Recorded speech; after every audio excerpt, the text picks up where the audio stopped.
you can't help it, misunderstood.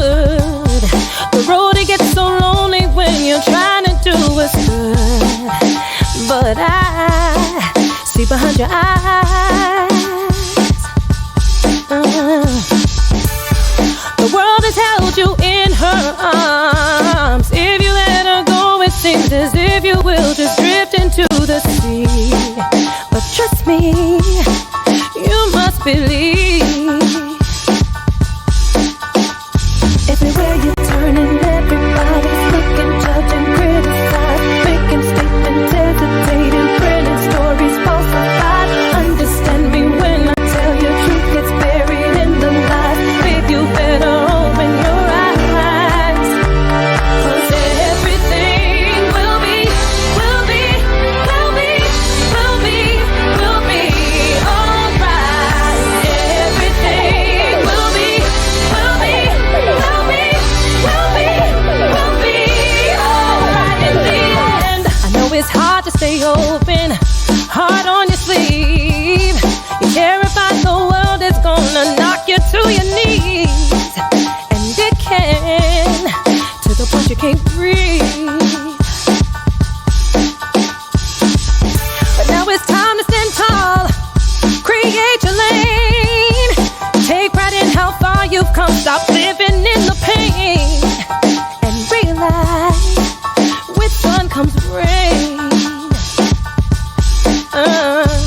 Hold on just a little longer, know the times are getting hard. Every salty tear you burn, don't give up 'cause you've come too far. Hold your head up to the sky, don't trust in who they say you are. You gotta go with your heart, 'cause everything will be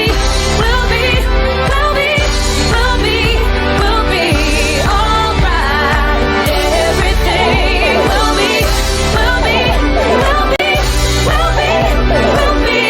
alright in the end. Come on, y'all.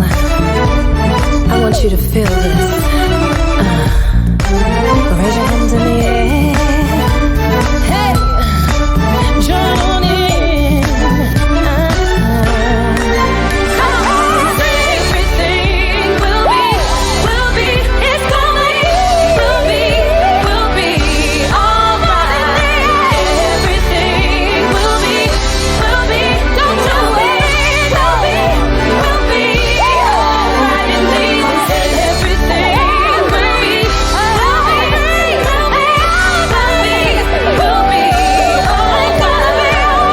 Everything will be, don't we now, will be alright in the end.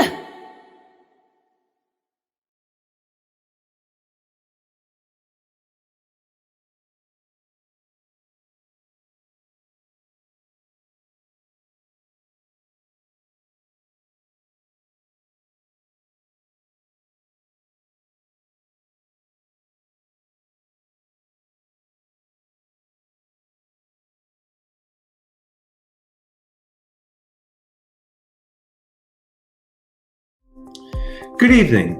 My name is Imara Kennedy, and I am the National Director for Community Engagement and Communications for AIDS Healthcare, the world's largest global nonprofit public health organization with a primary focus on addressing the global HIV/AIDS crisis and epidemic happening.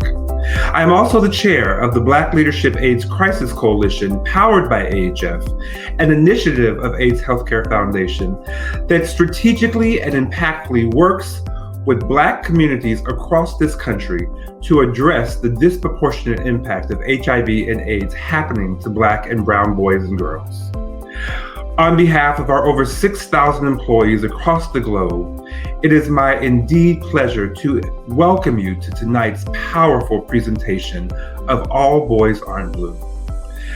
I believe that this work, written by George Matthew Johnson, is one of the most prolific and impactful pieces of our time and will resonate for communities across this country and really across this globe for many years to come. We at AHF Through Black are so pleased to present tonight's dramatic presentation, and we want to offer a very special thank you to all of the artists who lended their time and their talent to be a part of this amazing project, and of course, to George Matthew Johnson for trusting us with this work, and to the amazing directoralship of Nathan Hale Williams and iN-Hale Entertainment for once again bringing magic to life. We also want to thank all of our community partners and our media partners that have helped to elevate this message tonight all across this globe and to connect with so many of you all who are joining us this evening. We know that working together as one community, we can end the stigma and shame that permeates throughout our community and that has had a devastating impact on the lives of so many, no matter what your sexual orientation, gender identity, socioeconomic bracket, or quality of life. So we thank you for joining us. We ask that you continue to engage with AHF and the Black Leadership AIDS Crisis Coalition as we stay committed to the work of empowering Black and Brown folks across this country. Thank you again, and please enjoy All Boys Aren't Blue, a dramatic reading of this most impactful piece of work. Hey everybody, it's your girl Jennifer Lewis. Yes. Now, as you know from my own fabulous memoir, The Mother of Black Hollywood, I've been doing what I can since the 80s to fight this virus. After all of these years and all the lives we've lost, it's time to come together. We got to come together as a community to end the stigma and end the disease. Y'all take it from Auntie. Community is our superpower. Now get on out of here and enjoy the show. Go ahead on. All right now.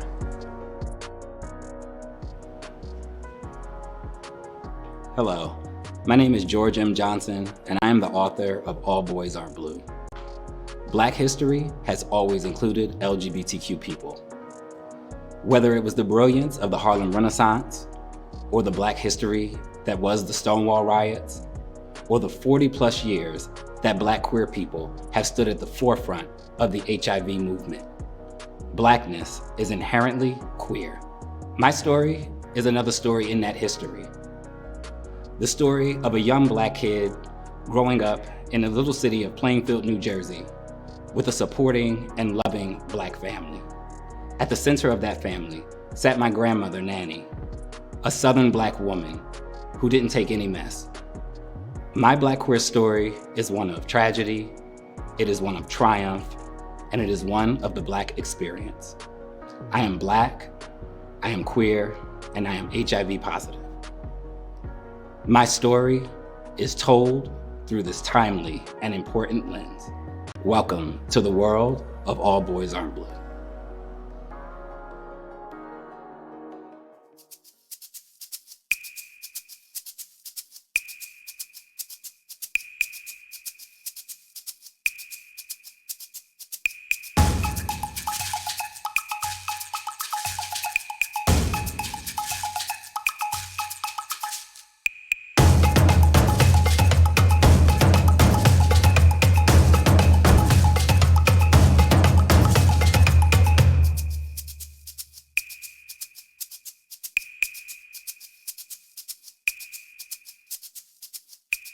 All right, Kay.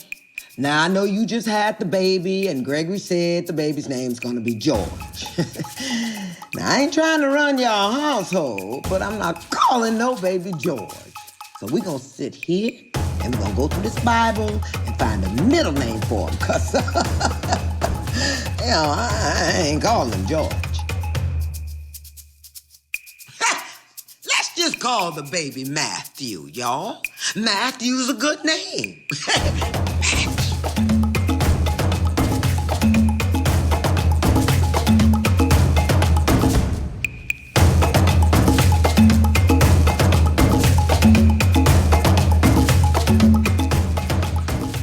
I was 5 years old when my teeth got kicked out. It was my first trauma. But before I get into that, introductions, My name is Matthew Johnson. Well, realistically, my name is George Matthew Johnson, but at the age of 5, I didn't know that yet. I'm from a small city located in New Jersey called Plainfield, about 30 miles from the bright lights of Manhattan. It's a place I once hated, but grew to love as my true home, my only home. My family's been a part of the fabric of the city for more than 50 years. My brother and I grew up middle class, or what black folks were supposed to think was middle class, with Christmases full of gifts under the tree. My little brother and I never wanted for a thing. Family was first for us. My family provided the kind of upbringing and support system that anyone would want their children to have. Unfortunately, my life story is proof that no amount of money, love, or support can protect you from a society intent on killing you for your blackness. As I said, I was 5 years old when my teeth were kicked out.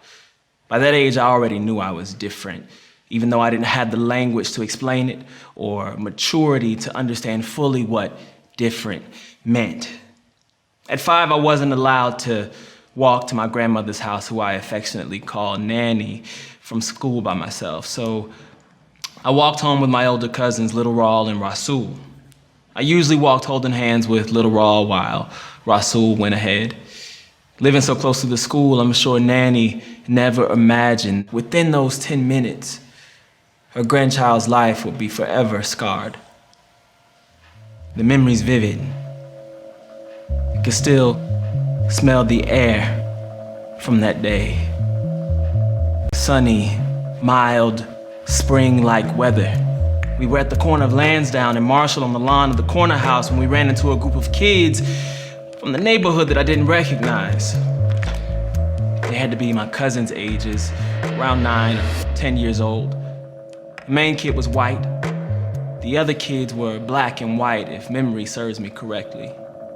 My cousins knew who they were, I guessed, because they immediately began arguing. When I sit with this memory, there's no sound in the moment, but I can see it. There were 3 of us, and there were 6 of them. But really, it was 2 on 6, because what did a 5-year-old know about fighting? The arguing kept getting more intense, with my fear growing as the boys got closer in each other's faces. Before I knew it, the argument broke into a fight, and I, the invisible boy, somehow became the biggest target. As my cousin squared up with the 3 boys, 2 others grabbed me by the arms and held me on the ground. I screamed for help, as it was all I could do. The 3rd kid swung his leg and kicked me in the face. Then he pulled his leg back again and kicked even harder. My teeth shattered like glass hitting the concrete. In that moment, I felt nothing. It's as if it were all a dream. And then I felt the pain. I also felt an emotion I had never experienced before. Rage. I didn't fully understand that feeling at the time, had not yet had the pleasure of introducing myself to it. The tears that streamed down my face were no longer about pain. I was now crying tears of anger, tears of rage. Ah! That rage was enough to stop the boy from ever bringing a 3rd kick to my face. I somehow broke free, lunged forward, and bit his leg with the teeth that I had remaining. He screamed so loud as I bit through his jeans. And by this time, my cousins had handled the other 3 boys and saw what had happened to me. They ran toward us, which made my assaulters retreat, and they grabbed my book bag and they said, "Run to the house, Matt!" Sound is now back on in the memory. I can hear myself crying as I ran home. I got to my grandmother's house and I continued to cry. Bloodied mouth, busted lip, and baby teeth knocked out. "What happened?" yelled Nanny. "We got jumped," my cousins explained. Nanny went and got ice and wrapped it in a paper towel, and she told me to hold it to my face.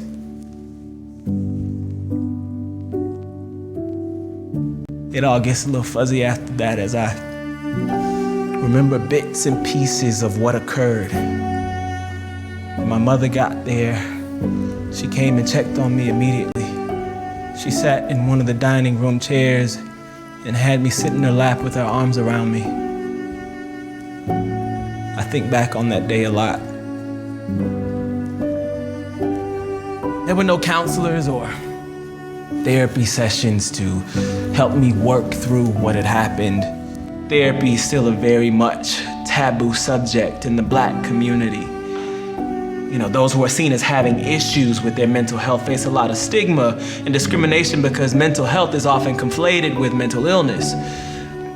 So rather than having their child be labeled as something hurtful, my parents did the best they could do with what they knew.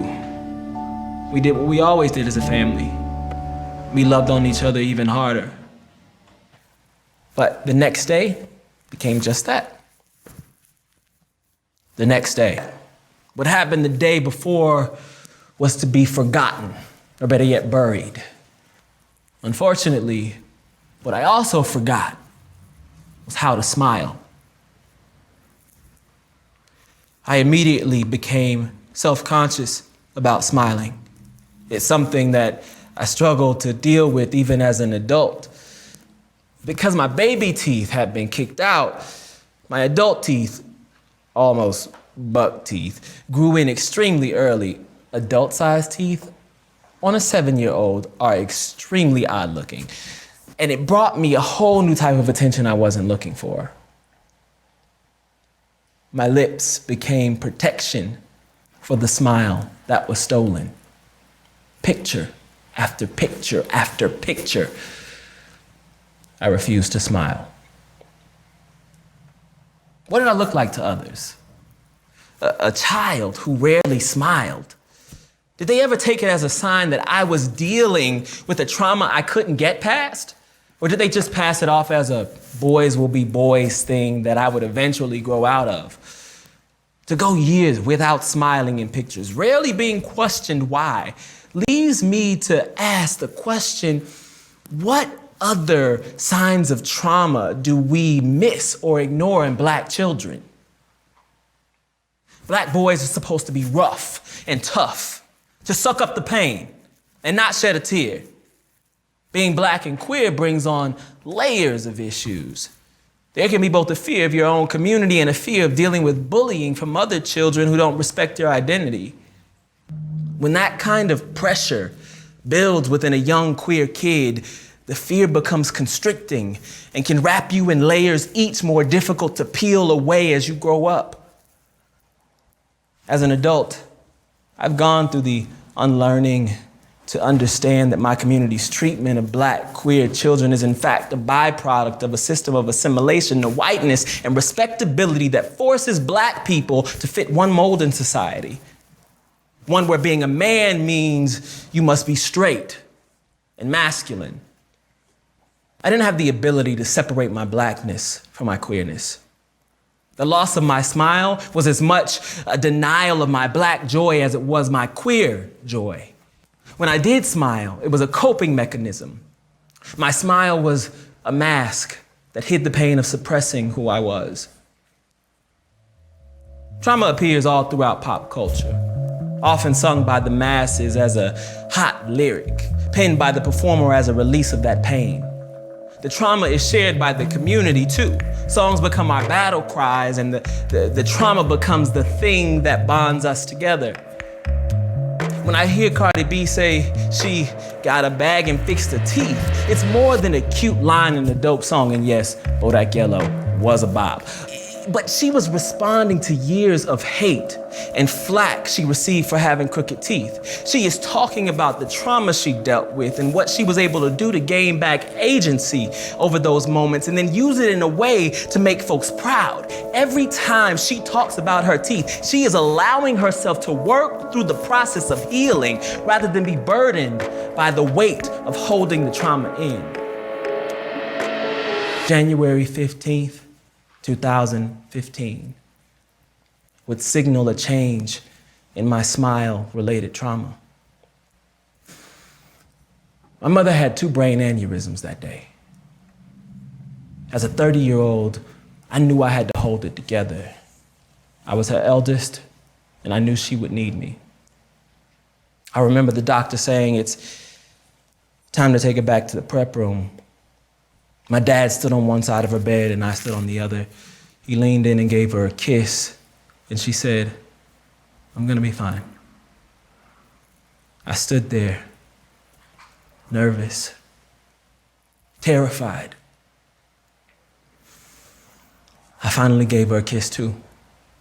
As I pulled away, she could see that I was choking up. In that moment, I felt like that 5-year-old boy sitting in my mother's lap after his teeth got kicked out. As a tear rolled from each of my eyes, she looked up at me and said, "Smile, Matt. Just smile."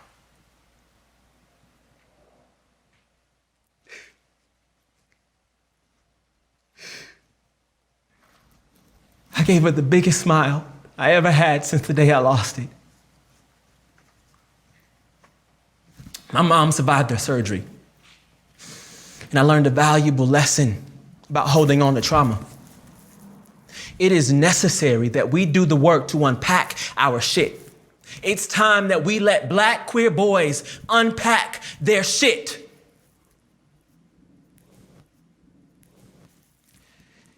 Smile, Black boys. Smile.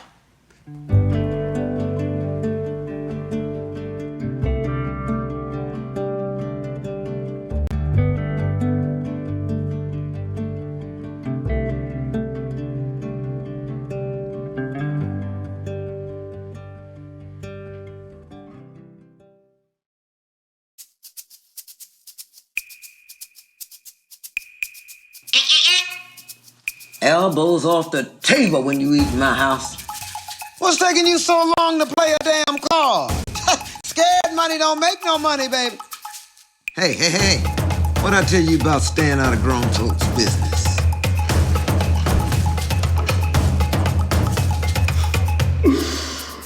Louise Kennedy Evans Elder was her full name.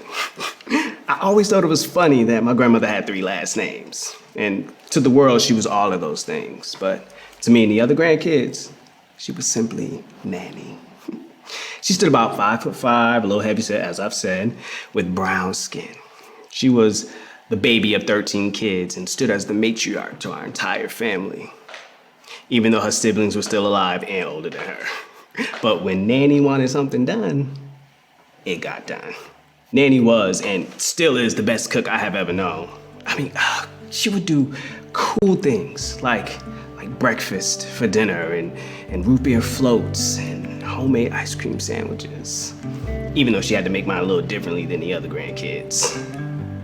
But being different was my norm, but she never wavered in making sure that I was properly accommodated. When me and the other grandkids would talk about who her favorite was, she would always respond to the battling the same. I love all my grandkids, but I love each of you differently because you each need different things. That different things part really spoke to my soul. It wasn't until I was older that I realized what that meant and how well she spread her love to all of us, even though she probably wasn't taking care of herself. Some of my cousins needed a place to call home as things were rough for their parents. And some of us just needed a stable environment to come home to every day after school as our parents worked long shifts. And then there were some grandkids that just needed tough love and strong roots. And then there was me. A little queer boy, still very unsure of who he was. So I just buried myself in my schoolwork and hid behind my books. You know, what I didn't have in friendships, I could always find in stories. You know, while the other kids were hanging with their respective cliques, I was in the library. I was doing homework or playing Jeopardy on Nintendo. See, then I entered the Gifted and Talented program in the 3rd grade, which separated the smarter kids from those with average grades. See, to Nanny, education was the key. See, her parents weren't educated, so they didn't push it on her. So in turn, she wasn't book educated. So she made sure we took it seriously. Knowing I was smart, my grandmother decided to make me her protege. See, Nanny wasn't just a caregiver and a cook. No. See, Nanny was a hustler. See, mainstream media tends to make the idea of hustling a bad thing. What many to us in the Black community know as hustling gets taught in college business programs as multiple streams of income. My grandmother ran a nursery out of the house where most of the neighborhood kids grew up in. She baked pies and did catering events across the state. She was a registered nurse and had a wealthy white client that lived in South Jersey that she would visit every 2 weeks. She did all the flea markets and the garage sales. Now, Nanny, she knew how to keep a check, money in the bank, and cash in the mattress for a rainy day. For years, my grandmother and I, we were a team. I became her sidekick and her business partner, diving into a number of little ventures. One of my favorite ventures was selling candy to every kid on the playground before and after school. See, I made a cool 100 slanging Pop Rocks on the yard. The operation lasted several months before the school caught wind of it. It wasn't illegal to sell the candy, but the parents complained that their kids kept coming up short on their lunch money every week. Slinging Pop Rocks was just one of my many hustles.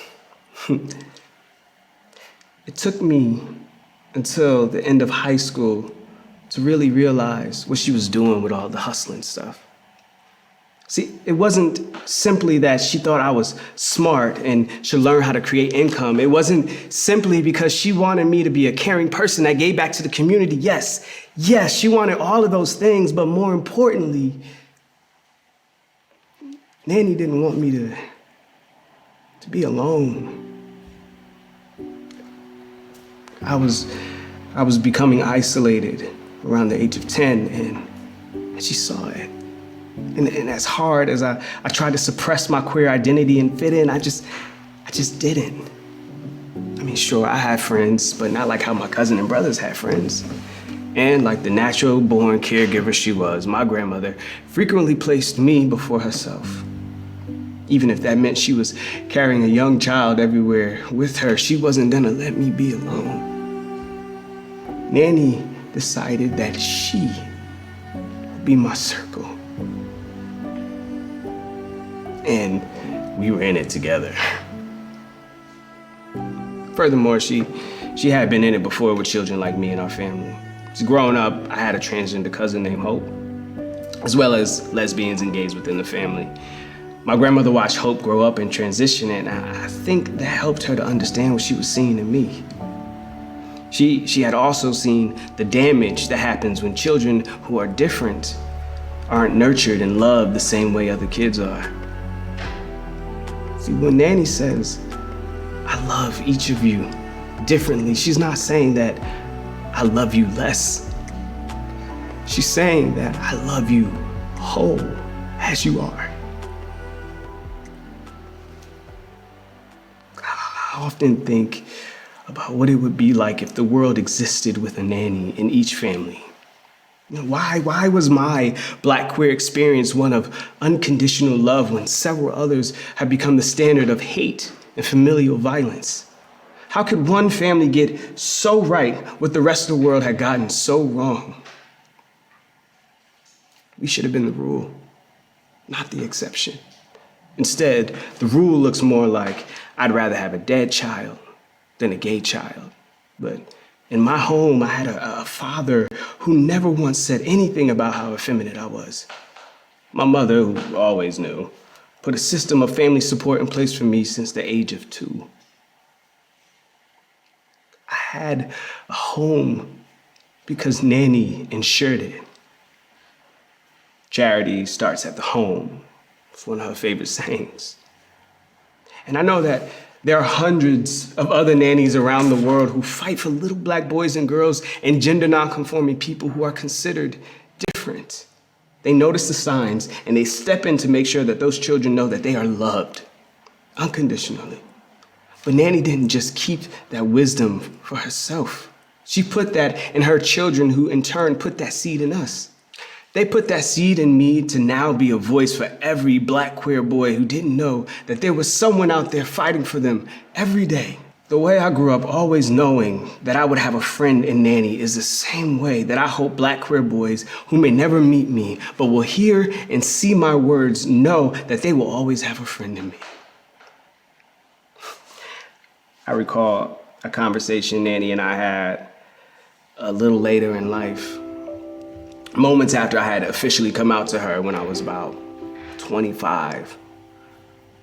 My fear was that my being gay would disappoint them, although they never gave me reason to think that the community that we lived in was a different world, one of stigma around HIV and shaming around gay sexuality. So I waited until I felt like it was the right time.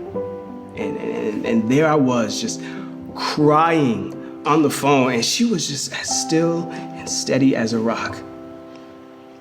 The final thing she said, though, is what will always stick with me.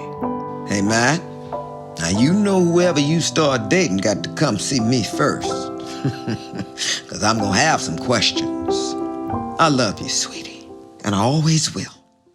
Although that day has still not happened, it was a reminder that as different as we are as queer people, some things are simply universal, regardless of sex, gender, or whatever. Elevating a community viewed as below you to having the same equity and equality harms no one but the oppressor. Nanny won't win any GLAAD awards, or she won't have her picture hanging for Black History Month. She won't make any headlines for operating out of a place of love, but she saw me. She saw me, and I get a chance to tell everyone about her. And maybe, just maybe, a queer person's family members or peers will read those words and enough of her spirit will rub off. I love you, Nanny.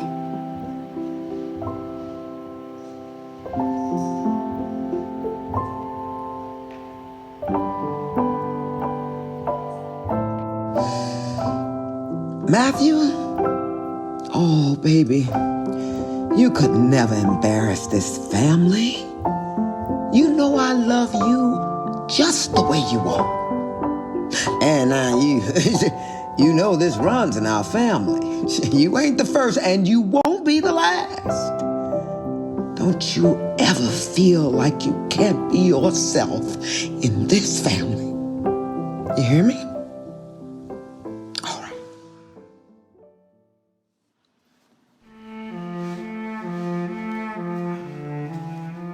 I was depressed at the start of second semester. I'd made friends, gotten a 3.1 my first semester. I was having fun, but deep down inside, I hated myself. I got up every day and I still wasn't the person I wanted to be. I wanted to have the friendships and the good grades and the parties, but as a gay person, not as this guy who was petrified of having sex out of fear that someone might find out.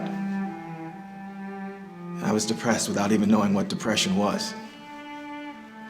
By the end of the semester, I had failed 2 classes, passed 1, and gotten an incomplete in another.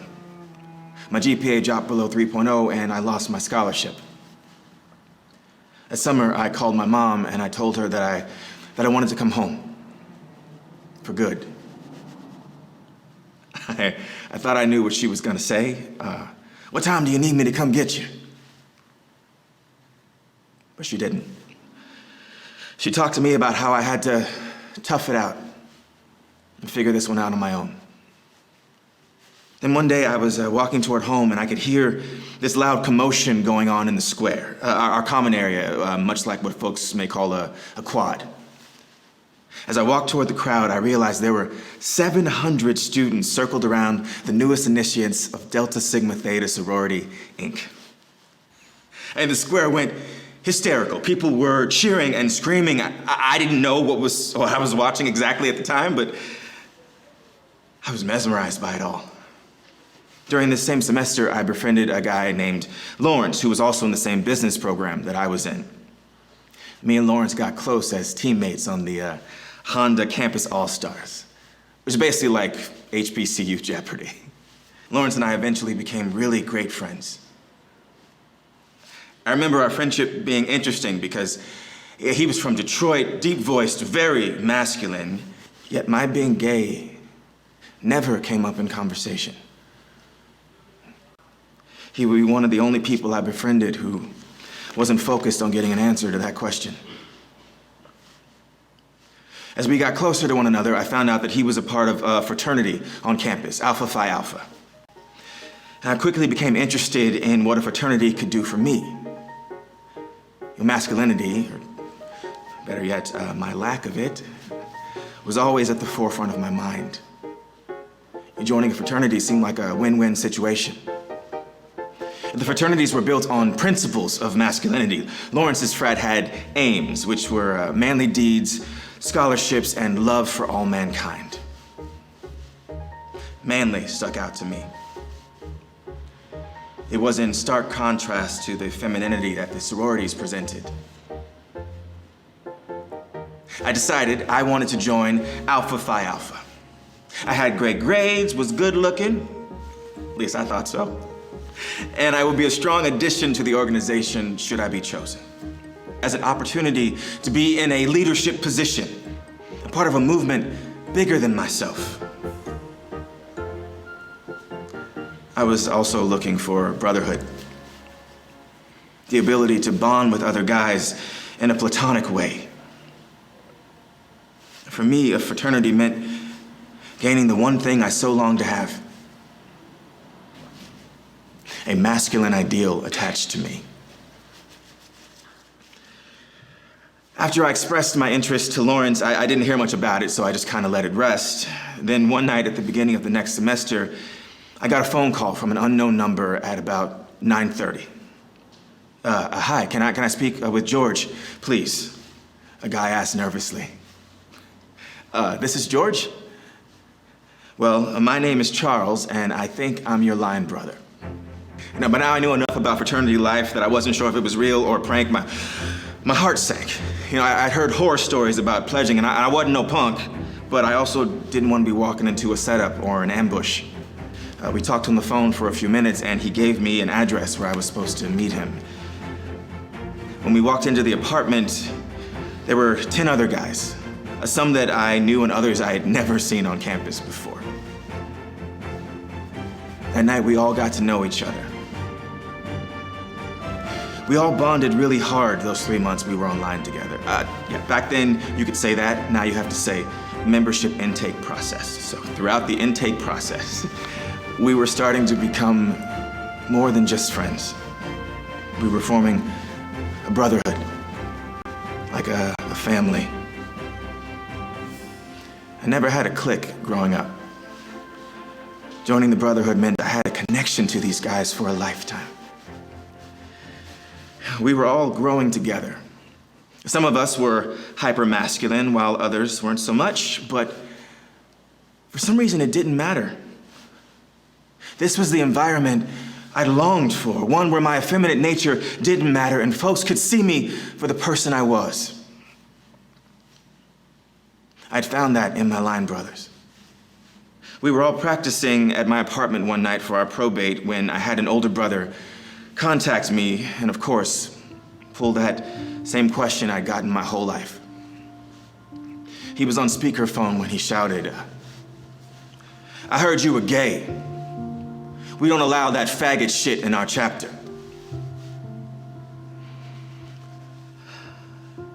My first response was, "No, I'm not gay, big brother, and I understand." He hung up the phone. My line brothers stood there around me, quiet. I was mad. And when I'm mad, I do what I always do. I started to cry. My line brother, Gerald, was the first to walk over to me. He looked at me and pulled me in for a hug. I broke down crying even more. I'm so tired of being called that. The rest of my brothers finally came over and hugged me too. Tough it out, some of them said. We've come too far. And they were right. You know, some of my brothers were hugging themselves that night because they were suppressing their queerness too. Together, we became a much stronger unit. I learned that no matter what happened moving forward, these 8 men would always have my back. Finally, April 7th, 2006 arrived. The date was significant for many reasons. Our fraternity was founded in 1906. Our chapter was established by a founder of the frat in 1907, making us one of the oldest chapters in Black Greek history.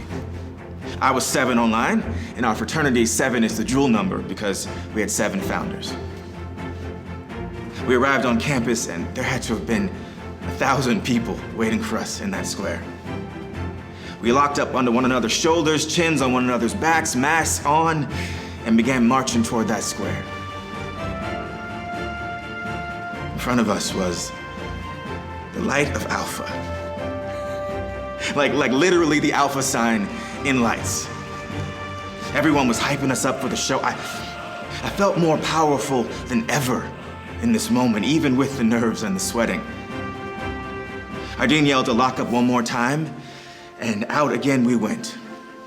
This time our blindfolds off, and it was our final march to the show. We got to the square, the crowd erupted, my dean yelled for us to unlock, and we did. I looked out in front of me, and there was my entire village, all yelling at the top of their lungs, "I see you, number 7!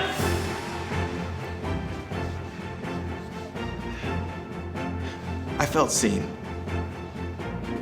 And not in terms of my sexuality, but in the sense that I was now at the top of a Black societal pyramid for once. I was no longer the kid being picked last. I was no longer being forced into something masculine as a way to protect myself. I was defining my own masculinity. I was the center of attention for a good reason. People were rooting for me.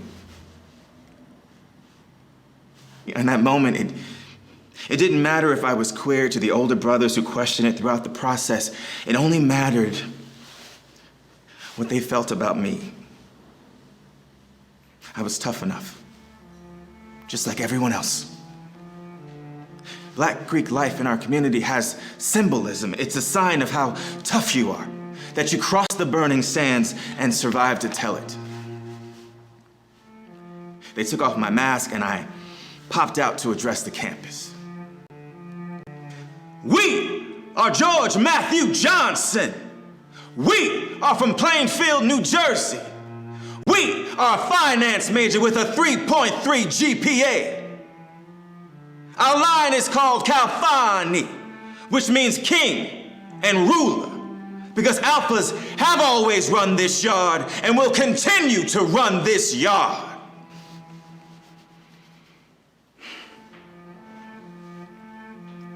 That night, I proved to myself that manhood isn't a monolith.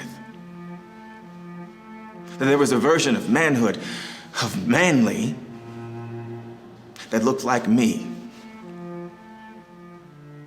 It would now be on me to become a reflection of Black queer people.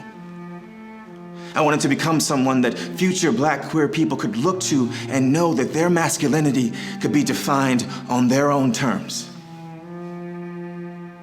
I went into it all chasing masculinity. I came out realizing that there was nothing to chase. That the only thing left for me to do was be this person, and in my full truth.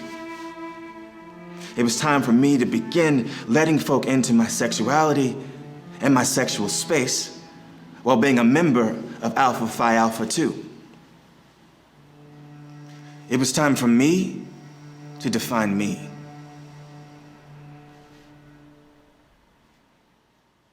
I want this song to help shape the way America sees Black and brown boys.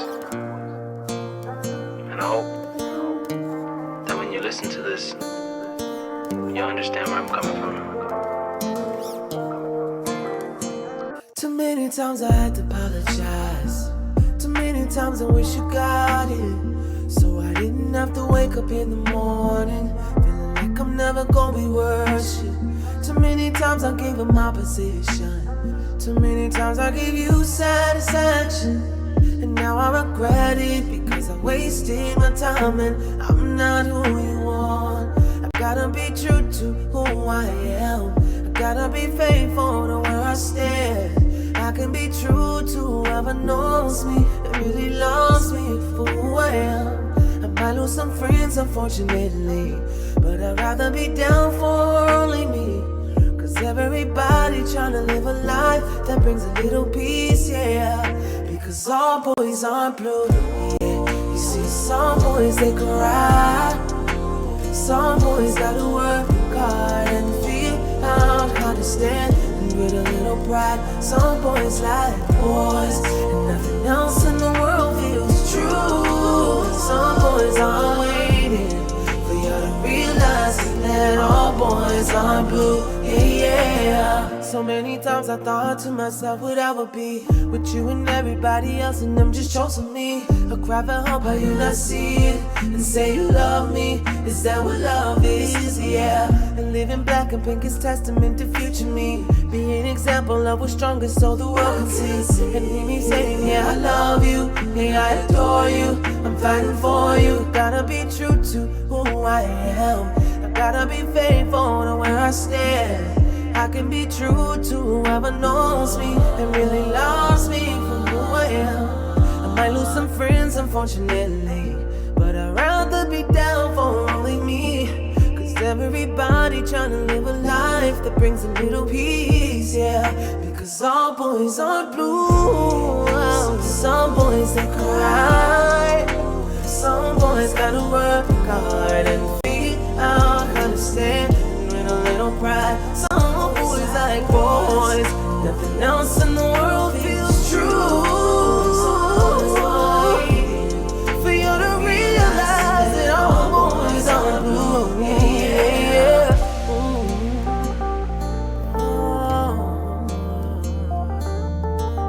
All boys aren't blue, all boys aren't blue.